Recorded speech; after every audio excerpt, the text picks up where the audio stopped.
মারেফত কাকে বলে? হজরত খাজা বাকিবিল্লাহ রহমতুল্লাহি আলাইহের এক মুরিদ একদিন বললেন, হুজুর, আমি অনেক দিন ধরে আপনার কাছে আছি, কিন্তু মারেফত কাকে বলে বুঝলাম না। তিনি বললেন, তুমি কি মারেফত দেখতে চাও না শুনতে চাও? লোকটি বললেন, আমি দেখতে চাই। তখন খাজা বাকিবিল্লাহ রহমতুল্লাহি আলাইহ বললেন, তুমি আমার ইন্তেকালের পরে আমার লাশ গোসল দিয়ে কাফন পরিয়ে জানাজার জন্য অপেক্ষা করতে থাকবে।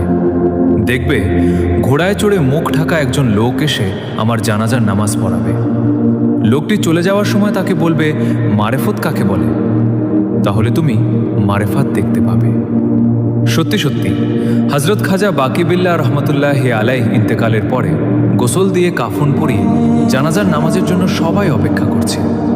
কিছুক্ষণ পর ঘোড়ায় চড়ে মুখ ঢাকা একজন লোক আগমন করল এবং জানাজা নামাজ পড়ালেন। লোকটি যখন চলে যাবে তখন মুরিদ তাকে বলল, হুজুর, আমার পীর হজরত খাজা বাকিবিল্লাহ রহমতুল্লাহি আলাই আপনার নিকট হতে মারেফত দেখতে বলেছেন। সঙ্গে সঙ্গে লোকটি তার মুখের কাপড় খুলে ফেললেন।